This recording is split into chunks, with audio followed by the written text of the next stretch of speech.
नमस्कार श्रोते हो, अकोला प्रसूती व स्त्रीरोग संस्था महाराष्ट्र आणि भारतीय प्रसूती स्त्रीरोग संघटनेद्वारा प्रायोजित या आजच्या कार्यक्रमामध्ये गर्भाशय मुखाचा कॅन्सर याविषयी आपण बोलणार आहोत आणि त्यासाठी डॉक्टर सुषमा समीर देशमुख यांना आपण आमंत्रित केलेलं आहे. शुक्ला टेस्ट ट्यूब बेबी सेंटरला मॅडम कन्सल्टंट आहेत. नमस्कार मॅडम, मी ज्योती हातेकर कार्यक्रमामध्ये आपलं स्वागत करते आहे.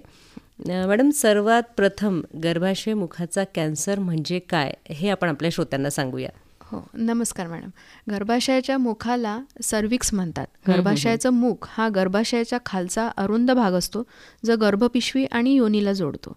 स्त्रियांमधील सर्वात गंभीर कॅन्सरपैकी एक आहे. स्तनांचा कॅन्सर म्हणजे ब्रेस्ट कॅन्सर नंतर महिलांना होणारा हा कर्करोग आहे. जास्त प्रमाणात 6 ते 29% महिलांना हा कर्करोग होतो. ग्रामीण भागात दरवर्षी 1 लाखावर अधिक महिलांमध्ये आढळून येतो. हा कर्करोगामध्ये मोस्टली ह्युमन पॅपिलोमा व्हायरसच्या संसर्गामुळे होतो प्रामुख्याने. आणि ते सेक्शुअली ट्रान्समिटेड इन्फेक्शन म्हणजे बहुतेक लोकांसाठी हा व्हायरस काही समस्या उद्भव नाही, तो तसाच निघून जातो. पण काही मध्ये ह्या व्हायरसमुळे पेशींमध्ये असामान्य बदल होतात आणि कालांतराने सर्वायकल कॅन्सर होतो. काय याची प्रमुख कारणं सांगता येतील आपल्याला हा कॅन्सर होण्याची? हा कॅन्सर साधारण 35 ते 55 वयोगटातील स्त्रियांमध्ये बघितला जातो. एखाद्या स्त्रीचे 2 किंवा अधिक पुरुषांबरोबर संबंध ठेवणे किंवा त्या पुरुषाचा 1 किंवा अधिक स्त्रियांशी संबंध असणे, त्याच्यामध्ये ओरो जेनायटल किंवा ॲनल सेक्स, नंतर लहान वयात म्हणजे 18 वर्षांखालील वयातच लैंगिक संबंधामुळे आणि ह्या सगळ्या गोष्टींमध्ये HPV म्हणजे ह्युमन पॅपिलोमा व्हायरसचे इन्फेक्शनचे चान्सेस जास्त होतात. तसेच इतरही सेक्शुअली ट्रान्समिटेड डिसीजेस आहेत जसे की नागिन आहे, क्लॅमायडिया आहे, गोनोरिया, सिफिलिस, HIV, एड्समध्ये. आणि ह्या सगळ्यांसोबतच धूम्रपान करणाऱ्या लोकांमध्ये पण HPV इन्फेक्शन होते आणि ते लवकर निघून जात नाही आणि कालांतराने सर्वायकल कॅन्सरमध्ये त्याचा रूपांतर होतं. आपली आणखीन एक कारण म्हणजे कमकुवत रोगप्रतिकारशक्ती. जर तुमची रोगप्रतिकारशक्ती कमी असेल तर तुम्हाला HPV इन्फेक्शनचे चान्सेस जास्त असतात आणि कालांतराने सर्वायकल कॅन्सर. लवकर लग्न व मूल होणे, 4 किंवा जास्त मुलं होणं हे पण एक असोसिएटेड कारण बघितलं असू शकतं. किंवा वारंवार गर्भपात करणे हे पण कारण असू शकतं. म्हणजे जितक्या वेळा हे होईल, म्हणजे आता 4 किंवा जास्त मुले होऊ देतात, म्हणजे मल्टीपॅरिटी आम्ही ज्याला म्हणतो, ते एक कारण आहे त्याचं. लक्षणं काय सांगता येतील, म्हणजे कसं ओळखता येईल की हा कॅन्सर होतो आहे? म्हणजे लवकरच्या स्टेजला त्याला डिटेक्ट जर झाला तर उपचार पण पटकन घेता येईल. नक्कीच. आम्ही नेहमीच म्हणतो prevention is always better than cure. तर जेव्हा सर्वायकल कॅन्सरची सुरुवात होते तेव्हा त्यांची लक्षणे दिसून येत नाही, परंतु जसे जसे ते वाढत जाते तसे तसे त्यांची लक्षणे दिसून येतात. त्यामध्ये भूक न लागणे, खूप जास्त थकवा येणे, वजन कमी होणे, शारीरिक संबंधानंतर जास्त पोटात दुखणे किंवा रक्तस्राव होणे, ज्याला आम्ही पोस्ट कॉयटल ब्लीड असे म्हणतो.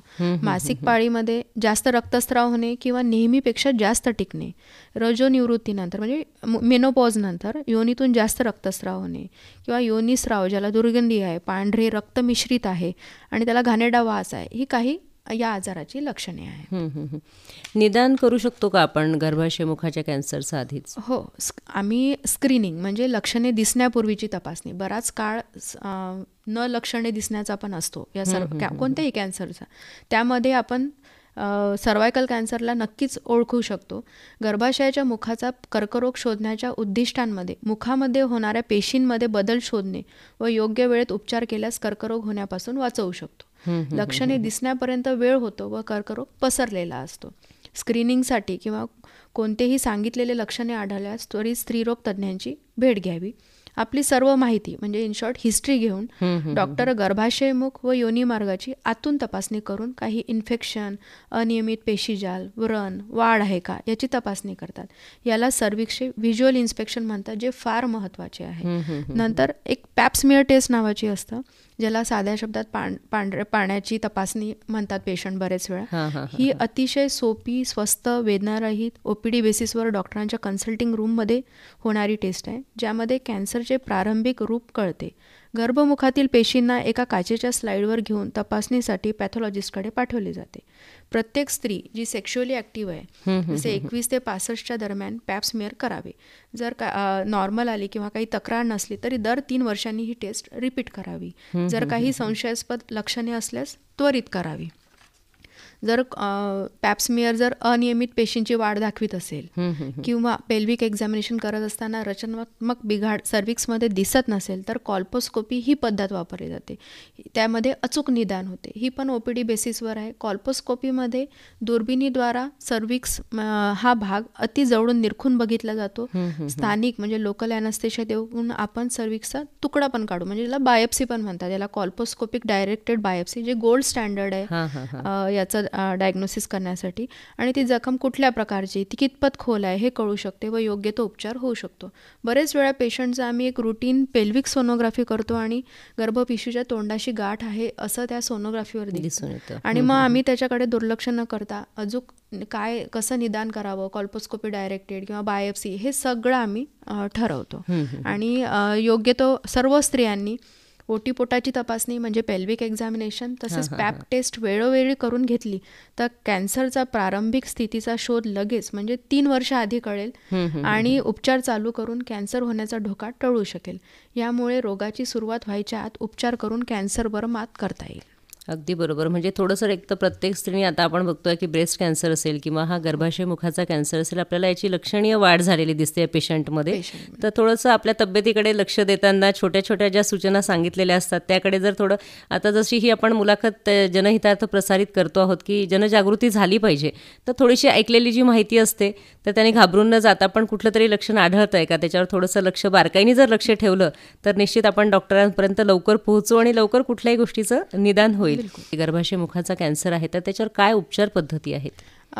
या कर्करोगाचा उपचार हा आहे बऱ्याच घटकांवर अवलंबून असतो, जसे की पेशंटचे वय किती आहे, कर्करोगाचा टप्पा म्हणजे स्टेज कोणती आहे, तुमच्या आरोग्याच्या इतर परिस्थिती आहेत, तुमचे प्राधान्य जसं कुटुंब कंप्लीट झालंय नाही झालंय, लागण झाली असेल तर कुठपर्यंत पोहोचली, हे सगळं विचारात घेतलं जातं. उपचार करण्यासाठी शस्त्रक्रिया, रेडिएशन, किमोथेरपी, इम्युनोथेरपी अशी बरीच प्रकार आहेत. याच्यामध्ये साधारण शस्त्रक्रियामध्ये ज्यांचे कुटुंब कंप्लीट नाही आहे, गर्भाशयाचा छोटा तिथलेच जागेवर आहे, त्यांना कोन बायोप्सी किंवा ट्रकिलेक्टॉमी म्हणजे शस्त्रक्रियेमध्ये गर्भाशय ग्रीवा आणि आसपासचा टिश्यू काढला जातो आणि गर्भाशय काढत नाही, आपण प्रिझर्व करतो, म्हणजे भविष्यात ती बाई प्रेग्नंट होऊ शकते ज्यांचं अजून कुटुंब कंप्लीट झालेलं नाही.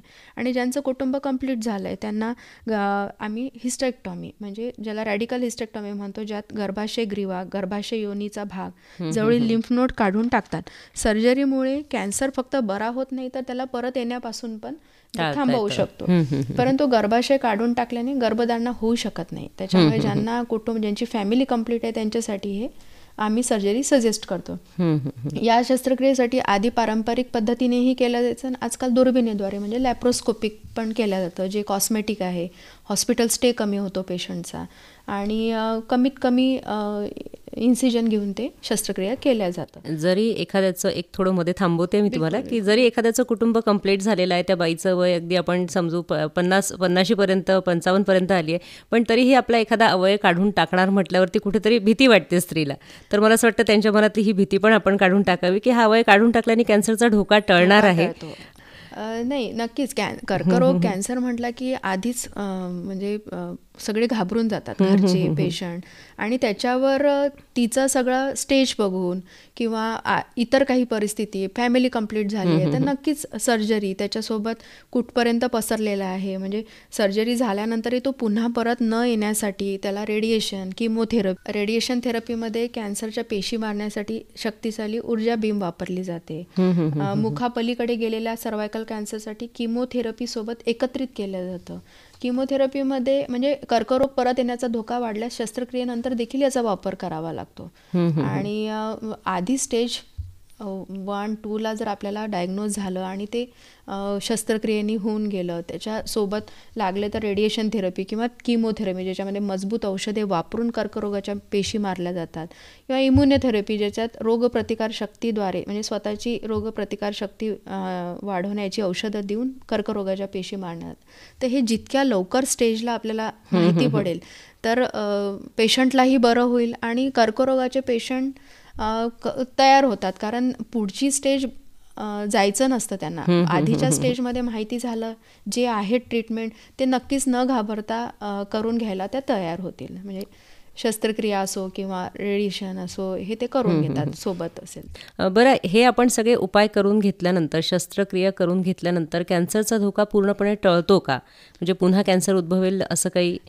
नाही, म्हणूनच शस्त्रक्रियेनंतर आपल्याला असं वाटत असेल की पुन्हा होण्याची, तर त्याच्यासाठी आपण रेडिएशन, काही रेडिएशन नंतर परत येण्याचा धोका शस्त्रक्रियेनंतर वाढला तर आपण रेडिएशन थेरपी देतो किंवा त्याच्यासोबत किमोथेरपी. हे बरेच आहेत त्याच्यात, म्हणजे उपचार पद्धती आहेत त्या. प्रत्येक patient to patient, stage to stage variable राहतं ते. गर्भाशय मुखाचा कर्करोग आपल्याला टाळता येईल का? म्हणजे आपल्याला मुळातच जर काही काळजी घेतली आपण, है ना, जसं आपण म्हणतो prevention is better than cure, तर आपण आधी काय काळजी घेतली पाहिजे की जेणेकरून या आजारापर्यंत आपण पोहोचूच नाही? नक्कीच स्त्रियांनी आपल्या स्वतःच्या शरीराला, स्वतःच्या आरोग्याला महत्त्व देणं हे अगदी इम्पॉर्टंट आहे. म्हणजे ही जागृती त्यांच्यामध्ये व्हायलाच हवं. स्वतःची स्वच्छता ठेवणे, धूम्रपान माहिती आहे की कॅन्सरसाठी एक आहे, तर टोबॅको चिविंग किंवा धूम्रपान हे बंद करायला हवं. ओबेसिटी, लाईफस्टाईल मॉडिफिकेशन हे नक्कीच, म्हणजे डायबिटीज, हायपरटेन्शन हे नको. कुटुंब लिमिटेड ठेवणं. नंतर हा एक कर्करोग असा आहे, आणि आपण आधीच बोललो HPV इन्फेक्शन, तर हा एक कर्करोग असा आहे की ज्याच्यावर लस उपलब्ध आहे, म्हणजे व्हॅक्सिन उपलब्ध आहे. आणि कोरोनानंतर आपल्याला व्हॅक्सिनवर नक्कीच विश्वास बसायला लागला आहे, कारण आपण कोरोनामध्ये व्हॅक्सिन घेतल्यानं बरेच जीवितहानी टळलेली आहे. तर हा एक कॅन्सर आहे ज्याच्यावर व्हॅक्सिन उपलब्ध आहे. भारतातील स्त्रियांसोबत त्यांच्या कुटुंबियांना जागृत व्हायला हवे. सध्या सर्वायकल व्हॅक्सिनबद्दल आणि कॅन्सरबद्दल जनजागृती नाही. गर्भाशयाच्या मुखाचा कॅन्सर होण्यास कारणीभूत HPV विरोधात लस उपलब्ध आहे. ही लस घेतल्याने गर्भाशयाच्या मुखाचा कॅन्सरचे प्रमाण 90% कमी होऊ शकते. HPVचे बरेच स्ट्रेन आहेत, प्रत्येक स्ट्रेनमुळे कॅन्सर होतो असे नाही, पण ज्या स्ट्रेनमुळे कॅन्सर होतो त्या विरोधात लस आहेत. आता ही लस कोणाला द्यावी, तर 9 ते 15 वर्ष वयोगटातील मुलींना ही लस देणे सर्वात चांगले असते, कारण त्या सेक्शुअली ॲक्टिव्ह नसतात आणि व्हायरसला एक्सपोज झालेल्या नसतात. व्हॅक्सिनचे 2 डोस असतात, आज दिलं आणि 6 महिन्यांनी दुसरा, असे 2 डोस असतात. ज्या मुलींना ही लस दिली नसेल त्या वयाच्या 25 वर्षापर्यंत घेऊ शकतात. त्यांना व्हॅक्सिनचे 3 डोस द्यावे लागतात. तसं तर नवीन याच्याप्रमाणे 45 वयापर्यंत देऊ शकतो, फक्त त्याचा प्रभाव कमी होत जातो. आमच्याकडे येणाऱ्या पालकांचा नेहमी प्रश्न असतात की लस घेतली तर साईड इफेक्ट होतील का? कुठेतरी नवीन गोष्ट स्वीकारताना ती भीती मनात असतेच. मुलीला पुढे जाऊन त्रास होणार का? लस प्रभावी आहे का? हे प्रश्न पालकांचे असतात. ही लस FDA अप्रूव्ह केलेली आहे. इव्हन युरोपमध्ये तर 2008 पासून मुलींचं लसीकरण सुरू पण झालेलं आहे, आणि 2019 पासून मुलांना सुद्धा ही लस दिल्या जाते HPV व्हॅक्सिन विरुद्ध. कारण मुलांमध्ये गुदद्वाराला, ओरोफॅरेंजियल आणि पेनाईल म्हणजे लिंगाचे कॅन्सर होतात, जे HPVमुळे होतात. त्यामुळे त्यांना सुद्धा ही लस देण्यात येत आहे. मुलांमध्ये सुद्धा 15 वर्षाच्या वाढदिवस होण्याच्या अगोदर 2 डोस देण्यात येत आहे.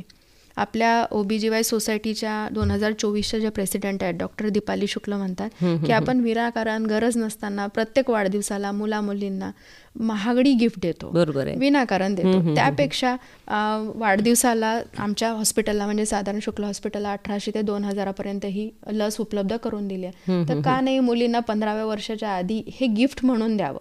आणि मला असं वाटतं की श्रोत्यांना आपण सांगावं की ही एक अतिशय आशादायी बाब आहे की कॅन्सरच्या प्रकारांपैकी एका प्रकारावर तरी आपल्याला लस उपलब्ध झालेली आहे, आणि 90% जर ती काम करते तर निश्चितच आपण त्याला आशादायी यांनी सामोरं जायला पाहिजे आणि सगळ्यांनी ही लस घ्यावी.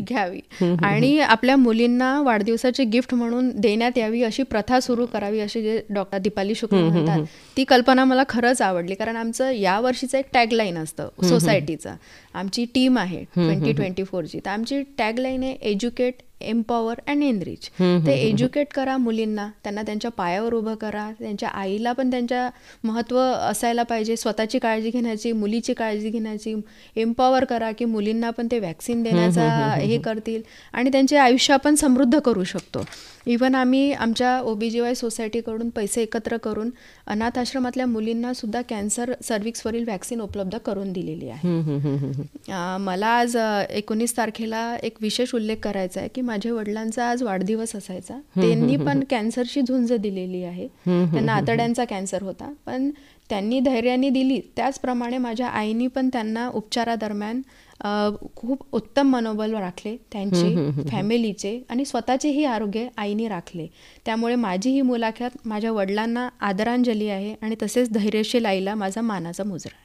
अतिशय महत्त्वाचा संदेश पण तुमच्या अनुभवातनं तुम्ही दिलेला आहे की तुम्हाला स्वतःला, तुम्ही डॉक्टर असताना सुद्धा हा अनुभव आहे की घरी कॅन्सरचा पेशंट तुमचे बाबा होते आणि त्यांना धैर्याने तोंड कसं द्यायचं किंवा उपचार काय करवून घ्यायचे. आणि एक आपल्याला म्हणता येईल की उदाहरण आपण प्रस्थापित केलं आहे की एक आईनी पण एक खूप धीराने त्यांना साथ दिली आहे. तर घरच्यांची साथ असणं पण खूप आवश्यक असतं. आणि स्त्री म्हणजे तर घरचा पाठीचा कणा असतो. तिची जेव्हा चांगली तब्येत राहणार तेव्हाच फॅमिली पण चांगला राहते. तर तिचा फार मोठा वाटा आहे. म्हणजे कॅन्सरच्या, आणि तिचं जर आपण कॅन्सर टाळू शकलो तर नक्की कुटुंब पण हे राहतं. नक्की महत्त्वाचा संदेश आणि महत्त्वपूर्ण माहिती आजच्या कार्यक्रमामधून मॅडम आज आपण आमच्या श्रोत्यांना दिली आहे.